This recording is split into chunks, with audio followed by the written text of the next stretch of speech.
So welcome back again guys. Video को start करने से पहले मेरा जो है दो सवाल आपसे है कि जब भी आप कोई भी स्टेज पर या फिर कोई कंसर्ट देखते हो तो उसमें स्टेज पर आप देखते हो कि कुछ जो है स्पेशल इफेक्ट देखते हो। लाइक वहाँ पर जो है फॉग होता है, फॉगी सा इन्वायरमेंट होता है। वहाँ पर लगता है ऐसा कि वहाँ पर बादल पूरे हैं, जो भी इवेंट वहाँ पर हो रहा है बादलों पे हो रहा है।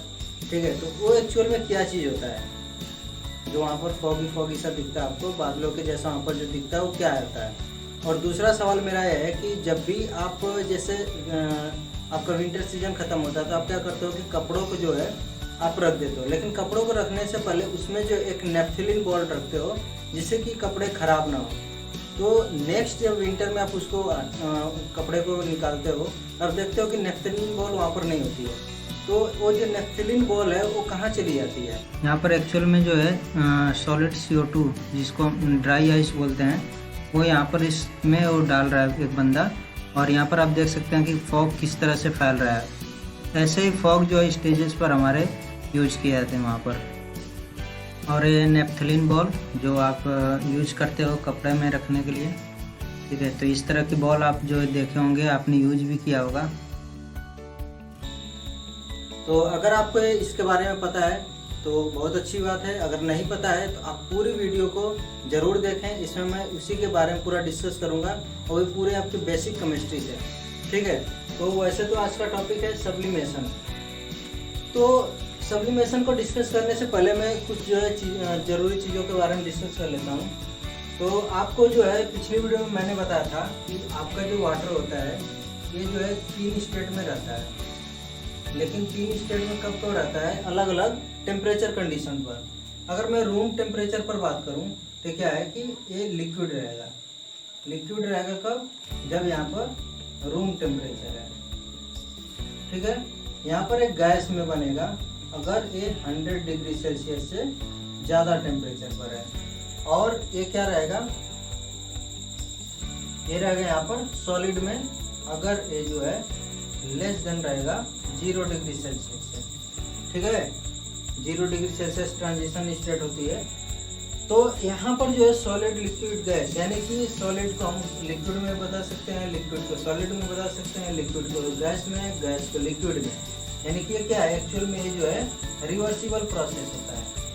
रिवर्सिबल का मतलब हो गया कि इसको इसमें हम कन्वर्ट कर सकते हैं, इसको इसमें, और उसको हम डिनोट इस तरह से एरो से करते हैं, ठीक है। यहाँ पर जो है अगर इस तरह कहीं आपको एरो दिखेगा तो ये हो जाएगा रिवर्सिबल प्रोसेस। यानी कि ये चीज़ इधर वाला जो चीज़ रहेगा वो इसमें कन्वर्ट हो सकता है और इधर वाला चीज़ इसमें कन्वर्ट हो सकता है अलग अलग कंडीशंस पे। ऐसे ही सेम चीज़ यहाँ पर भी होगा। यहाँ पर जो आपका एरो रहेगा वो भी रिवर्सिबल रहेगा। तो मैं पूछता हूँ आपसे कि ये जो चीज़ें यहाँ पर जो कन्वर्ट हो रही हैं ये क्यों कन्वर्ट हो रही है? क्या आप इसका लॉजिकल कोई आंसर दे सकते हैं? तो अगर आपने जो पिछली वीडियो देखी है तो आप कुछ जो इसके बारे में सोच सकते हैं। अगर नहीं देखी हैं तो वो वीडियो ज़रूर देखें, क्योंकि वो सब थोड़ा उसमें और बेसिक चीज़ें मैंने बताई हैं। तो यहाँ पर मैं बात कर रहा हूँ कि लिक्विड है, ठीक है, सॉलिड है और गैस है। जो सॉलिड होता है उसके जो मॉलिक्यूल्स हैं उनके जो उनमें जो होगा जो भी बॉन्ड होगा वो काफ़ी जो स्ट्रॉन्ग होता है, ठीक है। और जो लिक्विड होगा उसमें बॉन्ड थोड़ा सा वीक होगा और गैस में और वीक होगा। इसको मैं डिफाइन करता हूँ, इसको मैं आपको समझाता हूँ। एक हो गया काइनेटिक एनर्जी और दूसरा हो गया आपका पोटेंशियल एनर्जी। अब यहाँ पर क्या होगा, सॉलिड में उसके मॉलिक्यूल जो है जब काफ़ी एक दूसरे से बॉन्ड किए हुए हैं, स्ट्रॉन्ग बॉन्ड उनके बीच में, नहीं वो रुके हुए हैं, तो इसमें क्या होगा पोटेंशियल एनर्जी ज़्यादा होगी, यानी कि वो मूवमेंट नहीं कर पाएंगे, ठीक है।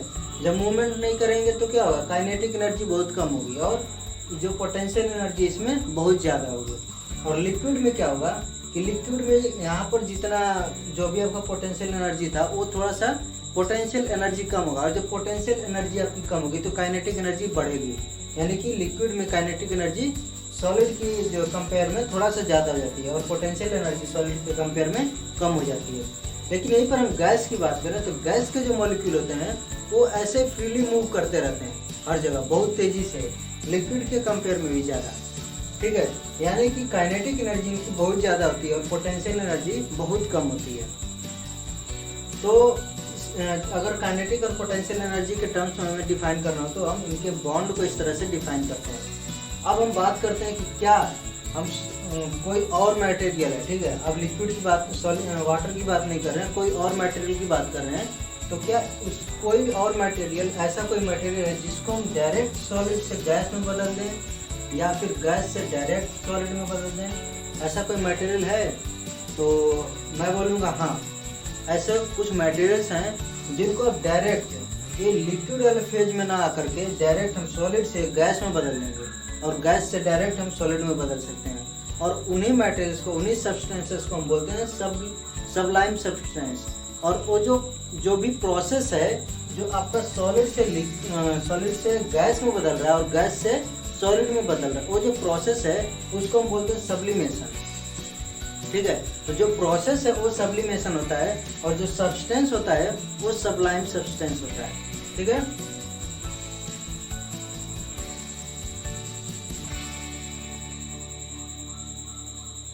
अब इसके एग्जांपल्स देखते हैं।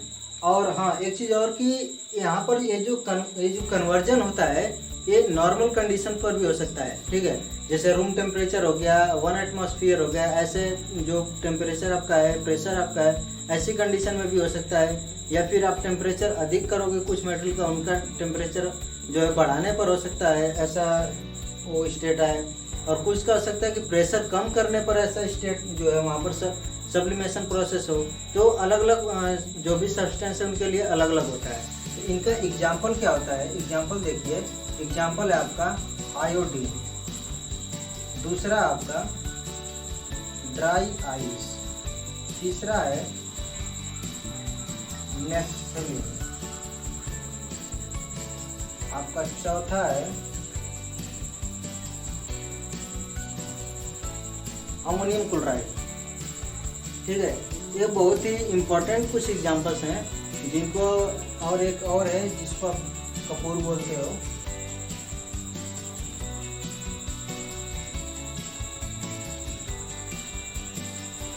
अब इसकी स्पेलिंग मैं श्योर नहीं हूँ, सही या नहीं है। तो यहाँ पर जो है कुछ इसके एग्जांपल्स हैं जिसमें से आपका जो है एक आयोडीन आप जो यूज करते हो नमक में, सॉल्ट में यूज करते हो, आपको पता होगा। तो ये जो आयोडीन है वो भी क्या है? सबलाइम सब्सटेंस है। फिर आपका एक कपूर हो गया, इसके बारे में आपको पता होगा कि आप जब जलाते हो तो जलाने के टाइम पर वहाँ पर कोई लिक्विड नहीं बनता है, डायरेक्ट वो सॉलिड में होता है और वो डायरेक्ट जो है वेपर बन जाता है। तो ये क्या हो गया? आपका कपूर हो गया, ये भी एक सबलाइम सब्सटेंस है। और ड्राई आइस क्या होता है? काफ़ी बार जो है कॉम्पिटिटिव एग्जाम्स है, ऐसे एग्जाम्स में पूछा जाता है कि जो आपका ड्राई आइस है ये क्या चीज़ होता है। तो जो ड्राई आइस आपका होता है वो होता है आपका सॉलिड CO2, ठीक है। सॉलिड CO2 को ही बोलते हैं ड्राई आइस। तो इस चीज को आप नोट कर लेना कि सॉलिड CO2 होता है उसको बोलते हैं ड्राई आइस। अब जो सॉलिड CO2 है इसका जब आप प्रेशर कम कर दोगे तो ये क्या होगा, यानी कि जो ड्राई आइस है जब आप प्रेशर कम कर दोगे ये जो है डायरेक्ट जो है सॉलिड से गैस में बदल जाता है, ठीक है। तो इसी जो है सॉलिड CO2 का हम यूज करते हैं स्पेशल इफेक्ट के लिए स्टेजेस पर। और जो आपका नेफ्थलीन बॉल होता है वो भी सेम जो है यही सब्लिमेशन प्रोसेस पर काम करता है। और यहाँ पर भी वही चीज़ होता है कि जब आप नेफ्थलीन बॉल को रखते हो तो नॉर्मल कंडीशन में भी आपका क्या होता है कि वो धीरे धीरे आपका वेपर में कन्वर्ट होता है, यानी सॉलिड से डायरेक्ट वेपर में कन्वर्ट होता है और वो वहाँ पर वेपर में धीरे धीरे कन्वर्ट होते होते ख़त्म हो जाता है। तो आपको समझ में आ गया होगा कि जो ड्राई आइस है उसका हम क्या यूज करते हैं और नेफ्थलीन बॉल जो आपका है क्या यूज होता है और ये किस तरह से कन्वर्ट होता है। जैसे कि मैंने बोला था कि आपको पता है कि ये कैसे गायब हो जाता है? तो गायब होता है सब्लिमेशन प्रोसेस से, सॉलिड से डायरेक्ट वेपर में कन्वर्ट हो जाता है। और आपका था ड्राई आइस, वो स्पेशल इफेक्ट के लिए यूज होता है जो कि आपका डायरेक्ट सॉलिड से डायरेक्ट जो है आपका वेपर में कन्वर्ट होता है। तो बस इतना ही है। और आई होप कि आपको सब्लिमेशन और ये जो भी चीज़ें मैंने यहाँ पर डिस्कस करी हैं काफ़ी अच्छे से समझ में आई होंगी। अगर आपको इसमें भी कुछ डाउट है तो आप ज़रूर कमेंट कीजिए और अगर आपको वीडियो अच्छा लगा तो आप वीडियो को जो है लाइक कीजिए और चैनल को सब्सक्राइब कीजिए। So thank you guys, thank you so much for watching this video.